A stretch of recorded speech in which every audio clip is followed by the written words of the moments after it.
We'll get started. Hello, everyone. Thank you for attending today's session of the AALS section on Technology, Law, and Legal Education Summer Webinar Series. This is the fourth session in the Summer Webinar Series for this year. And we are excited to share with you today's session on online dispute resolution, ODR, promise, and pitfalls. And so if we can move to the next slide. I am Andrew Mamo, an assistant professor of law at Northern Illinois University College of Law. And before I introduce today's presenter, let me just say a couple of things about logistics. Next slide, please.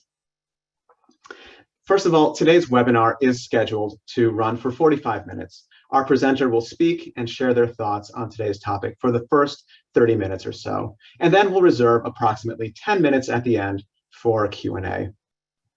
To ask questions, please type your questions in the Q&A box located at the bottom of your screen. And feel free to type in your questions at any point during the webinar. The questions will be read and answered during the Q&A portion of today's webinar. And today's webinar and all the webinars in this summer series are being recorded and will be available for on-demand viewing. You can access the recorded webinars by going to the AALS section on technology webpage.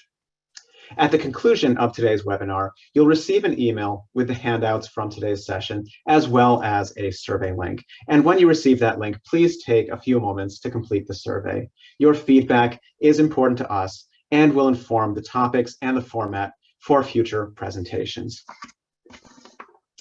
So that completes our logistics. Now I would like to introduce our presenter for today's webinar. We're thrilled to be joined today by Amy Schmitz, the Elwood L. Thomas, Missouri Endowed Professor of Law at the University of Missouri Columbia School of Law and the Center for Dispute Resolution. And Professor Schmitz teaches courses in contracts, lawyering and problem solving, online dispute resolution, artificial intelligence, data analytics and the law, arbitration, international arbitration, and consumer law. Professor Schmitz has been heavily involved in ODR teaching and research for a long time and is a fellow of the National Center for Technology and Dispute Resolution, as well as the co-chair of the ABA Technology Committee of the Dispute Resolution Section and the ODR Task Force. Professor Schmitz was also an external scientific fellow of the Max Planck Institute and is a researcher with the ACT project exploring AI and ODR at the Cyber Justice Lab. She also has been an expert and liaison for the United Nations Working Group seeking to create a global ODR mechanism, UNCITRAL Working Group 3. Professor Schmitz, I turn it over to you.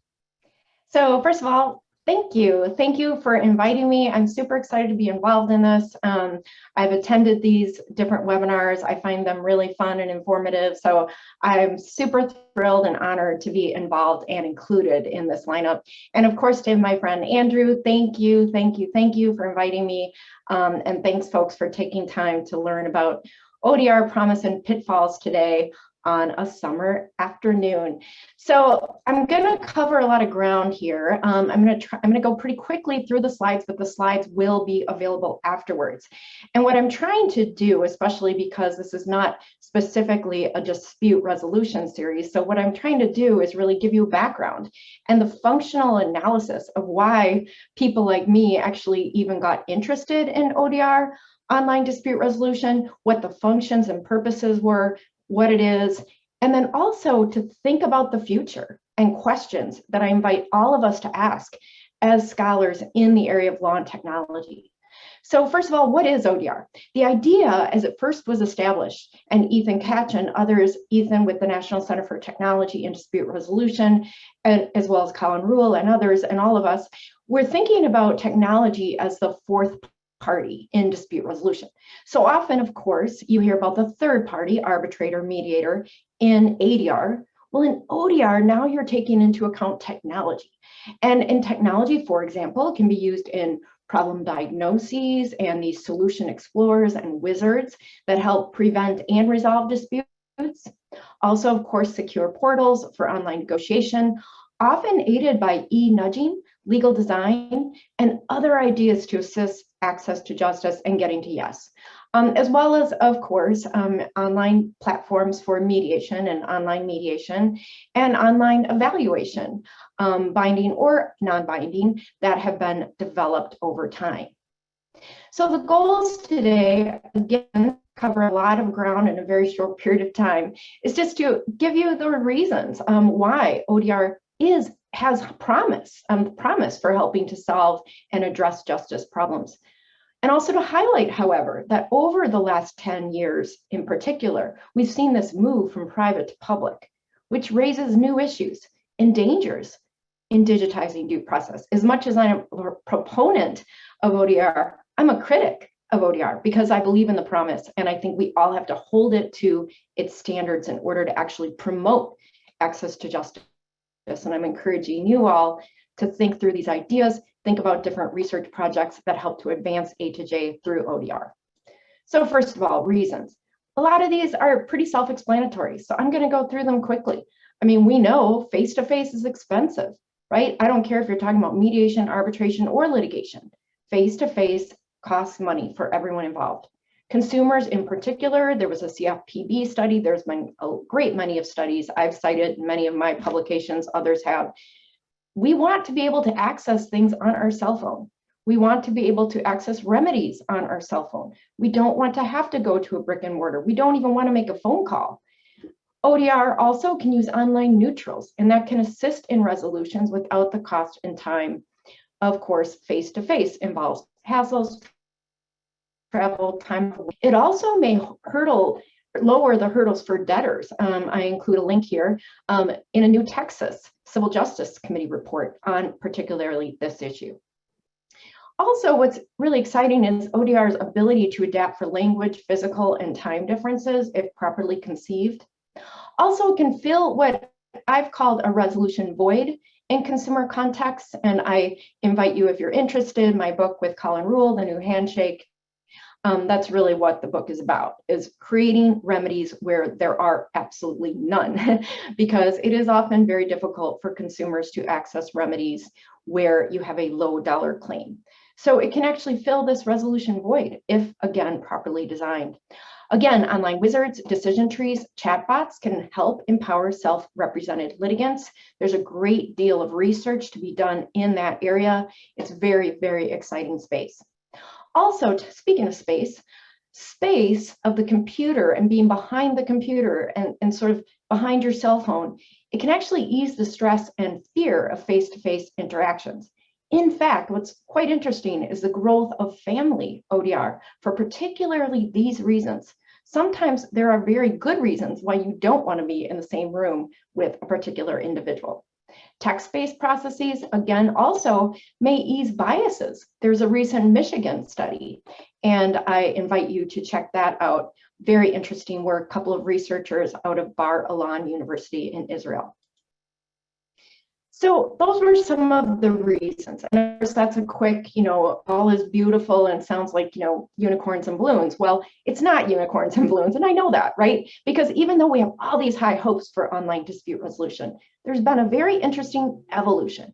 Because when I first learned about ODR, I was just researching consumer law. I was just interested in creating remedies for consumers. I had done my own empirical research. I was very worried about consumer remedies. And I heard about what eBay had done in creating its online dispute resolution. And I literally got on an airplane and used my spring break to fly out to San Jose. And that's how I met Colin Rule, who's now a research partner and is co-author on my book, because I wanted to find out what they were doing at eBay. And so eBay is kind of your beginnings of these online dispute resolution processes in the late 1990s. Well, what's happened over time from eBay is now we're seeing it in the courts. And companies like Matterhorn are operating ODR projects in the courts throughout the United States. They're probably the most successful currently. Again, just giving you an example, private examples of ODR include eBay, Amazon, but also Fair Claims, eJudicate, a company called CREC. I invite you to look at a chart. It's on SSRN. You can find it on my SSRN author page for free. It's an ODR provider chart, and it gives you kind of a panoply of all these different providers. And it also includes providers that work directly with the courts. So for example, the same team, Modria, that worked with eBay, that had spun out of eBay, was purchased by Tyler Technologies. Tyler Technologies handles the court processes and court e-filing and court ODR for many projects, along with Matterhorn. And one of the newer kids in town is Turbo Court, and they are also operating many of these judicial public ODR projects. So then we see even a further evolution of these e-courts and court ODR processes, especially in the United States. Most recently, in the last 5 years, you even see, for example, Utah. They have homegrown open access ODR. Justice Jimenez has been amazing in creating a sandbox for expanding access to justice through ODR in the Utah system.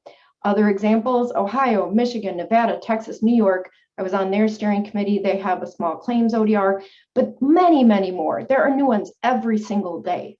2019, I wrote an article on the topic for those that are interested, but now it's outdated because we've seen these e-courts, again, Canada, China, the UK, EU. So it's not just in the United States. Another way to look at this is contextual dispute resolution, because a lot of these projects that have been exploding in the courts, as I've said, in the United States and elsewhere, are mainly kind of huddled around these different contexts. Now, this is good if we can fit the forum to the fuss and we can fit the technology to the fuss, because this is all about technology for expanding access to remedies in these areas. So we see small claims. That is actually the largest area of growth for ODR projects. And it makes sense. Why? Because they're small dollar. If you don't have to spend a lot of money, if you have free access instead of having to pay the kind of filing fees that you have to pay in a face-to-face, or a much lower filing fee, if you don't have to travel, if you don't have to hire a lawyer in many cases, it makes it more accessible in most cases. Tax appeals, we're seeing a growth in that area. Traffic tickets, of course, although I would argue it's more like click and settle and less ODR, because it's not really facilitative in any way. It's more like just get rid of your traffic ticket and pay. So I don't know how much I would include that in ODR, but the family contexts are actually really interesting, both pre-divorce and after divorce. We're seeing courts that are ordering use of apps like co-parenter that help individuals from returning to the courts, because what it does is it helps them to figure out, okay, pick up the kids at this time, who's going to pay for tennis lessons, and these kind of meta questions that arise along the way, and using technology to keep people honest and to track resolutions. Also, especially in the pandemic, we're seeing condo and landlord-tenant ODR, and that is growing by leaps and bounds. The CRT was the first use of this, and Parlay and groups in Canada really set the stage for this condo and landlord-tenant ODR. This is actually borrowed from the American Bar Association, and it just shows you the growth of ODR in the courts. These are sites per year, and this only shows you from 2014 to 2019. I think what you will see is even in that time, you see exponential growth, quick growth in these ODR projects. And that's only through 2019. Imagine what it looks like today in 2021, during the pandemic. Just to again show you the different contexts. You see traffic, yes, it's in large use, but we're starting to see more in this area of small claims and civil debt and warrants. And again, this only brings you through 2019. I will tell you that that small claims number is much larger today. You also see how in 2019 is when landlord, tenant, and civil debt really started to take off. But, all right, so we've been talking again, balloons and unicorns, ODR, expand access to justice. Wait a minute, and I actually was writing about that. This was in 2018, 2019, watching this growth. I got worried, and I wanted to really look at, is ODR actually expanding access to justice? And I had the fortune to be involved in this kind of ADR and H2J conference at Fordham. So it really helped me to think about these issues. And we were talking about what is access to justice, and thinking deeply, is ODR expanding access to justice? Is it living up to sort of the high hopes that we had for ODR? In justice, you need to have a fair chance to be heard, regardless of where you live, how much money you have, to learn about your rights and have effective voice, neutral and non-discriminatory, but you also want application of the rule of law and means for enforcement. So thinking about through this access to justice lens, is ODR living up to the promise? This is where I got worried.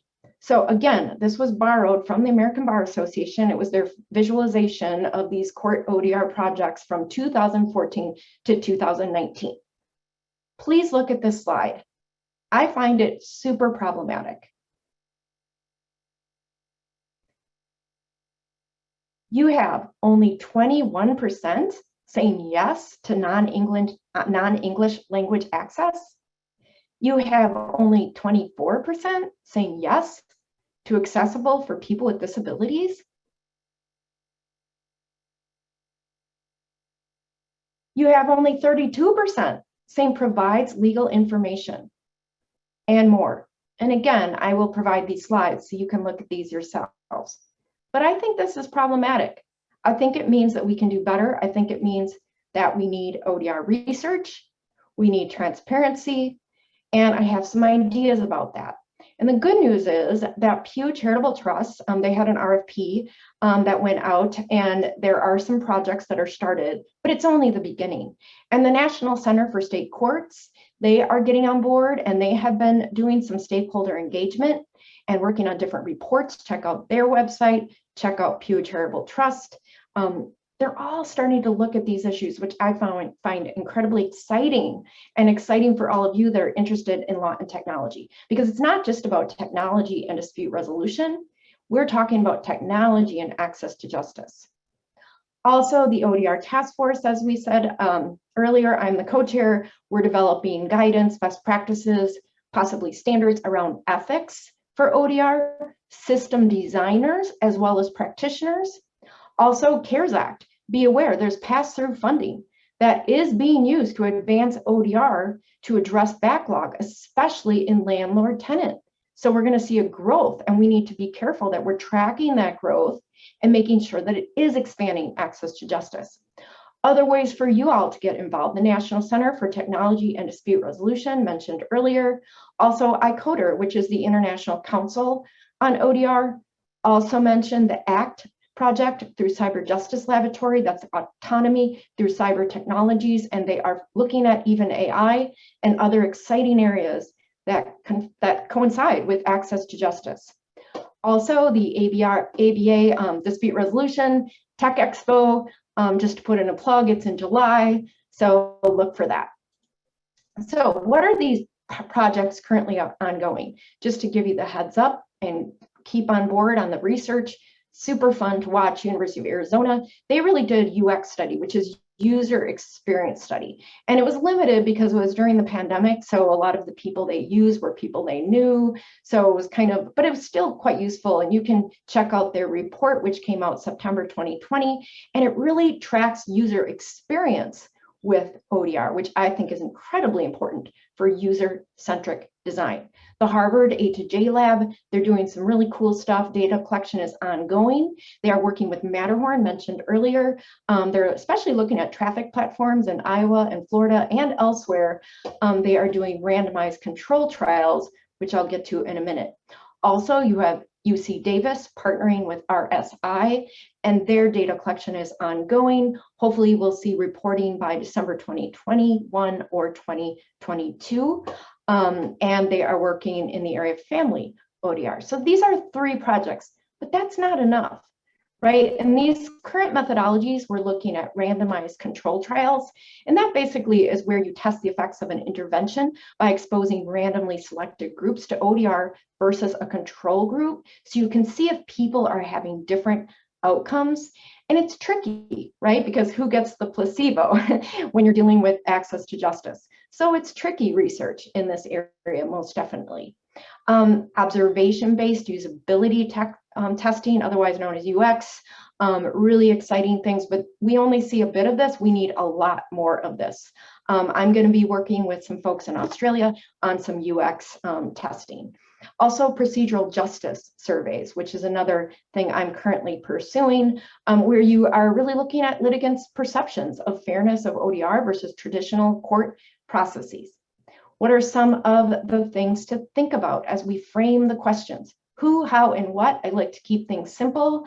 In a nutshell, let's ask, is ODR actually opening up access to justice for those without representation, those who lack resources, language ability, education, physical barriers?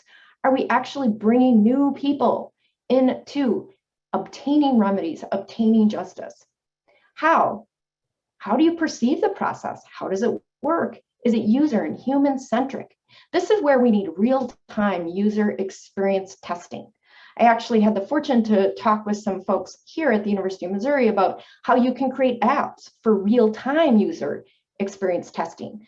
For those of you, I know I have been troubled when I do survey research, and that you're asking people after the fact, right? And people can sort of rebuild the way that they perceive something when it's post hoc or when they're sort of Monday morning quarterbacking. Well, real-time user experience testing is more accurate. So you're capturing how one feels while they're going through the process.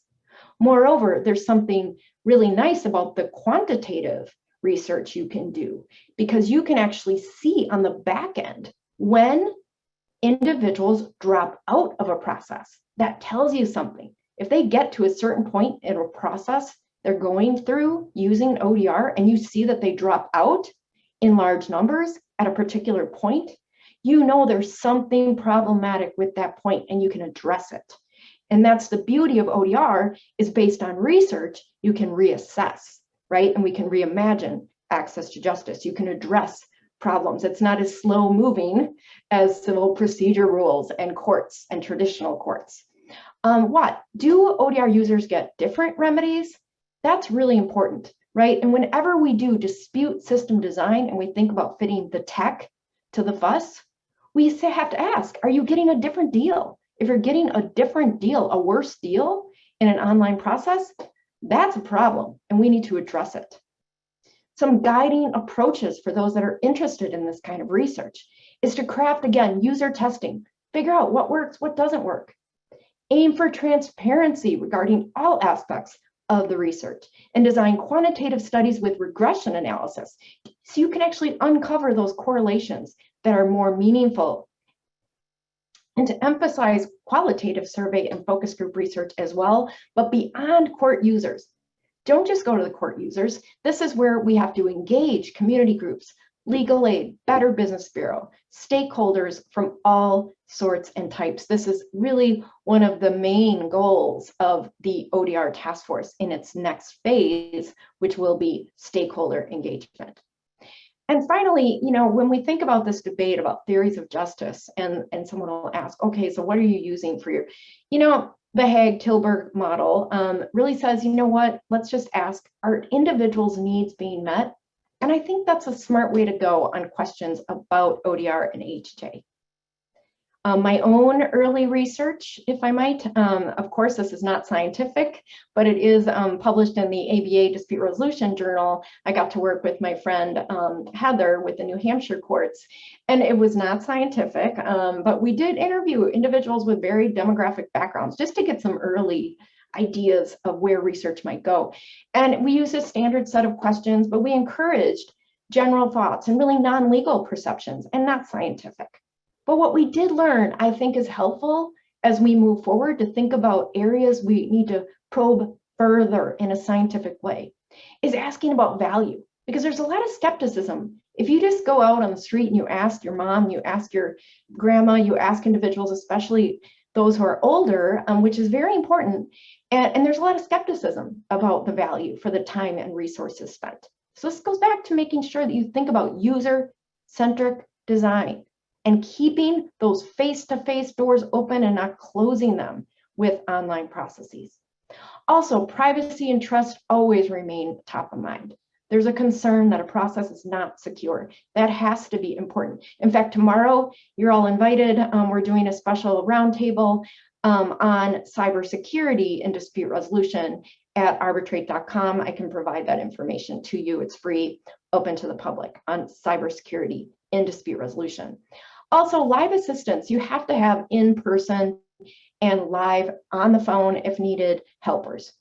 People don't want to just be thrown into an online process. We've all struggled, well, at least I have, right? When you use certain apps, I won't name names, Uber. I won't name names, but there are certain companies that only give you an app. That's the only way to get a remedy. And it's so frustrating because sometimes the answers are not anywhere in the ballpark of what you're looking for. So you have to have some live assistance available. Clear consent has to remain the cornerstone of procedural justice and having control over your process. This is absolutely important to satisfaction and justice. Also, user-centric design, making it easy and intuitive. And there also has to be an awareness that ODR is not a quick fix. For example, we're seeing this growth of ODR in civil debt cases. And I say, wait a minute, you need some upstream systemic issues here. There's challenges and inequalities that have to be addressed that have nothing to do with ODR, but have much to do with much larger questions that have to be addressed. Again, I just want to say kiosks and helpers. So in St. Louis, Missouri, in Missouri, my state where I am, this is what they did. They had kiosks and helpers available when they started using online mediation for landlord-tenant disputes during the pandemic. And I just think it just shows you how easy and cheap it is to have a kiosk and to have helpers available. Also, finally, I do invite you to check out icoder.org because these are the ethical standards upon which the ODR task force, including the ABA, including NCTDR and icoder, are building further standards. In a nutshell, some of the main components are accessibility, not just accessibility for people with different physical ability levels, but also education, if you have mobile versus desktop, cost, accessibility at a broad level, and accountable, continuously accountable to institutions, legal frameworks, and communities. So making audits, making sure it's legal, competent, run by people who have the relevant expertise. It's always interesting when you find out, as I have, that some of these court ODR processes are created with individuals, which, I mean, more power to them. They're IT professionals, they understand the technology, but they have not necessarily partnered with dispute resolution professionals or policymakers who will talk about dispute system design. Well, we need to have both. We need everybody at that table. Confidential always remains core, and making sure that you understand where your data will go and how your data is protected. And equal, this has to be taken into account. If you have one party who is very savvy with technology and other who isn't, well, that might not be the right case for ODR. It might be a situation where you need to have a face-to-face process in order to make sure it is equal. Fair, impartial, neutral always remain important. Without bias, making sure repeat player advantages don't take hold of these processes. And as I said earlier, legal, and of course, secure, and really transparency, which is something you can do through ODR in a way that's actually better than ADR, because you do have records because it is online. And the question is, how do you provide that in a way that's both transparent and confidential? Yes, I understand there are tensions between these standards and among these standards, but it is up to us as researchers and policymakers to think about the best way to rectify these concerns. In a nutshell, it's not simple to design and build these things. They gotta be secure, equal, confidential, accessible, balloons, rainbows, and unicorns. I get it. It's not easy to do, but I think it's worth it. I think we have an opportunity because of technology to expand access to justice, right? And I think through user and human-centric legal design that continually evolves. I like to say it's the 4 R's of ODR. We need to research, we need to revise the processes based on that research in order to improve the processes. And we need to keep repeating that process until we get it right in order to reimagine access to justice. Again, I thank you. I think there's really a lot of exciting work to be done in this area, and I look forward to your questions, and thank you for listening.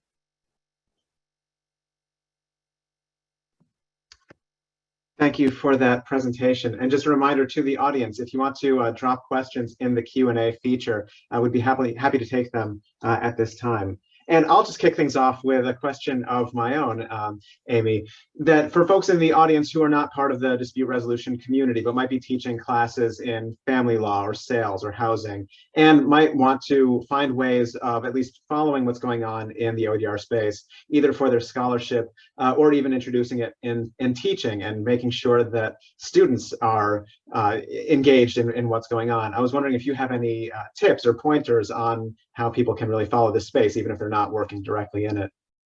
Oh, thank you, Andrew. That's a great question. I love that question because part of my reasoning for the slide on contextual dispute resolution is actually for that reason. Because, for example, let's say you're teaching a UCC course and you're dealing with debt or Article 9 or lending or consumer law.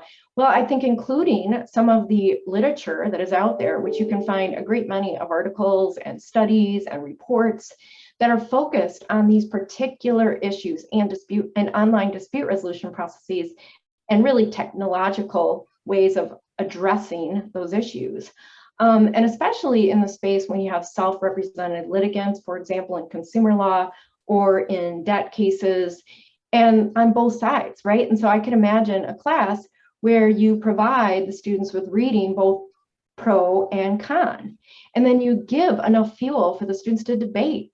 Is it helpful for a self-represented litigant to have access to a technological process? Well, on the one side, you could say, all right, well, it might open up more access to have voice rather than just ignore the process and go away and then end up with a default judgment, end up with further debt, end up with perhaps bankruptcy. So you can kind of paint that picture, but then you can also have literature on the flip side, which is equally important and valid, saying, wait a minute, this is bad for debtors. It just makes it easier for creditors to move more quickly.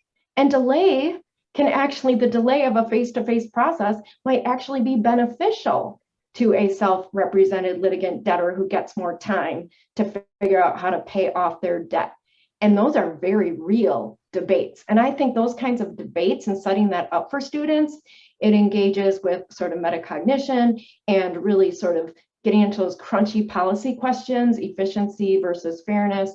So I could imagine in that space, similarly in family ODR, you can bring up co-parenter, you can bring up these different apps that are now being ordered by judges, right? And so it does enter that space and see, okay, what helps, what doesn't help, what are some new ideas? How could you maybe improve upon those processes?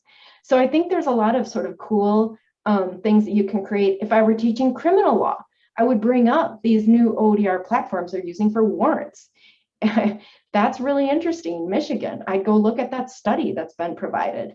I'd look at the projects that have been currently underway, especially in Michigan, and follow up on those, right? And look at both the pros and the cons and have a really, really robust debate and open the students' eyes to things that they will see in their practice. Because technology is not going away and it's going to disrupt all of these areas of law. Great. Let's see, I see a question has come in. What specific breaks can you build into ODR for consumer debt cases to make sure that courts are not just paving the highway for default judgments for creditors? Oh, I love that question. Thank you. Yeah, that's important. And it just means we have to be more creative.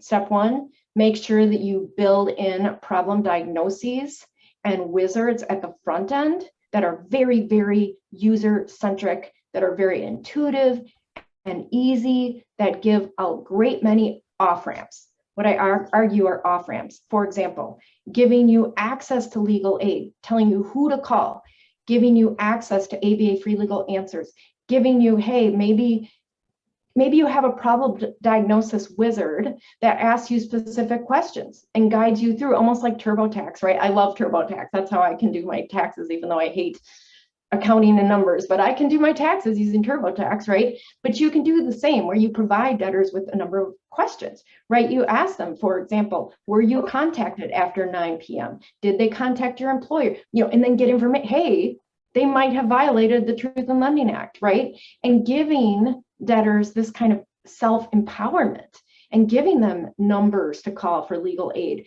and giving those sort of off ramps that you can see opportunities where you actually might be able to help yourself in a way that you would not have if you only received a court summons, because there is a difference, right? Like, for example, if you just receive a court summons in the mail, you're probably going to ignore it, which is the normal thing to do. If you just owe the money, you can't pay the money, you don't know what to do. When I do my service learning class involving consumer empowerment, we saw this all the time. And then the problem was for these poor consumers is then it builds up, and then next thing you know, they're filing for bankruptcy, and there's a lot more sort of repercussions. What if you were provided with information early on so that you can power yourself and use these off ramps if needed? And then if you have secure online negotiation portals and you're armed with information, right, at the front end, then might be able to negotiate for yourself a better outcome than a default judgment. And so those are ways to sort of off ramp and provide different remedies and breaks, if you will, from that sort of rush to a default. Does that help? Yeah, I think we have a follow-up question that if courts are going to implement ODR, how can we do this without running afoul of offering legal advice versus legal information? Yeah, this is actually right. No, thank you. That's a fantastic question and one that still is being grappled with. I'll give you 4 examples. And this is where I say kudos to Dino Jimenez in Utah, because they put forth specifically this idea of a sandbox. And the sandbox idea is to allow for greater use of these kinds of ideas for expanding access to justice without running afoul of unauthorized practice of law. Now, otherwise, you do have to be careful. So I even have to run with this with my consumer empowerment classes. We're only providing information. We're not providing legal advice, specific legal advice. So you have lots of disclaimers, right? And I think when you're the court, it becomes even more difficult, because obviously when you're the court, it looks like you're speaking from the word of law, right? And so I do think you have to think creatively. I think you have to be really careful in the disclaimers that are provided. But I think there are still ways you can do it. And maybe with working with partner organizations is one way that might be helpful. But yeah, that is absolutely a valid question, and one of those things you have to continually address and figure out the best way to safely provide this sort of assistance. But it shouldn't be that hard, right? I mean, to me, it just kind of internally bothers me that we can't help with just providing general information, right? That's all you're doing. Yeah. And one more follow-up on this point, a comment on this, that courts also need to be even-handed and offer the same services to creditors. I'm just wondering if you have any. Oh, yeah, no, Sharon, thank you. And thanks for coming. It's good to see you. Yeah, I mean, not see you, but you can see your name. But yeah, I mean, I think that's true. You have to be even-handed. You have to provide information on both sides. And that's actually part of making it, and truly be even-handed, right? And to be fair, you should be, because maybe the creditors, who knows, they might be a little guy too, right? So we do have to take that into account. And we have another question that's come in about the role of facilitators of ODR processes. And if the fear and angst of having to meet with the other party is lowered using ODR, does that lead to cooler heads prevailing? Do facilitators of ODR processes need specialized training to conduct those sessions? And what about using mediators who are not attorneys versus mediators who are attorneys? How might that change the situation? Yeah, no, absolutely. And those are all really good questions. And it's kind of a multi-part, so this might be a long answer. And if I miss part of it, please remind me and I'll get to it. But number one, I think it is important, things like, to be honest, the ABA Dispute Resolution Tech Expo, and going to things like this, learning about the technologies and the ethical issues. I know, for example, we're going to kick off the tech show where I'll be presenting with my friend Leah Wing from the National Center for Technology and Dispute Resolution on ethics in choosing the technology you use and how you use that technology. And so you do want to think about that, right? And so, for example, in your question, it is true. For example, co-parenter, they originally were going to use video, but now they don't. They only use text-based because they find that it's better for these co-parents that are having difficulty engaging with one another. And the neutrals that work with co-parenter are trained to properly use co-parenter, the other beauty is it actually uses AI technology in order to catch people before they send nasty messages. So for example, if you're about ready to send somebody an F-bomb, it's going to stop you and say, are you sure you want to say that? Because the last time you did that wasn't very helpful. So having those kind of technologies in place can be helpful. But yeah, I think having technology training and knowing what you're using and when to use it and thinking through the ethical issues for a third party neutral is really helpful. And I think, for example, even students that have been doing some of these landlord tenant mediations using Zoom during the pandemic, they've had to have special training on how to properly use Zoom, how to securely use Zoom, how to properly use the breakout rooms in these circumstances when you might have heated discussions. And so I do think that kind of training is very beneficial when you start moving into ODR. Any other questions from the audience? I can just ask one more that perhaps is an unfair question because the pandemic has been there's just been so much flux. But I noticed that your slides kind of ended before the full impact of the pandemic could be captured. And I'm curious if you could just fill in with the story through the pandemic and as we're starting to hopefully return to something approaching normalcy, what you might be seeing kind of down the line in terms of... No, thank you, because the only visuals that I had from the ABA where they had captured the data only went to 2019. I'm like, I would like to have more.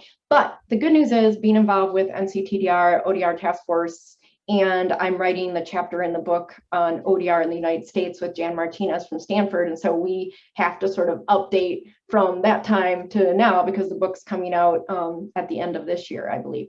So at any rate, to answer your question, holy cow, has it grown? So I think all of us, if we go look at our own jurisdictions and just ask the courts in our own jurisdictions, you will find in most circumstances that you see huge growth in the number of pilot projects that are currently underway. And I think what you're going to see is 5 times growth at least from 2019. Also, as I said, my research has indicated that CARES Act funding can be used for this and is in some circumstances because of the backlogs that were created in the pandemic. So I do think you're going to see a huge growth. And this is where I get worried. This is where I do see the dangers of digitizing due process and just sort of moving along because we just need to get something out there. Who cares if it's good or not? That's problematic. And so this is where I invite all of you to say, hey, wait, let's make sure it's done right. Because if it's done right, we are able to actually make a difference. And all of us, I hope, are out there to make a difference. Okay, great. Let me just pull up the final slides. Oh yeah, sorry. Do you need me to do it? I can do it, I think. I'll just leave it in this view. So thank you so much, Professor Schmitz, for such a wonderful presentation. And just to flag some upcoming presentations in the summer webinar series, next week we have top 5 lessons learning about teaching from the pandemic. And then in future weeks, cybersecurity, cyber law, plain view, and officer inadvertence, multimedia grading tools, and technology and professional responsibility. And so please sign up for any of those, and they'll also be available for viewing on demand. Finally, just a reminder, you will be receiving a survey after this webinar ends. Your feedback is important, so please respond to the survey. Also consider joining the section on technology, law, and legal education. I'm a new member of the section, and it's been fun being a part of putting these webinars together. And finally, thank you all for your attendance, and thank you again to Professor Amy Schmitz for this presentation. No, thank you. It's always a pleasure to see you, Andrew. Great, thank you.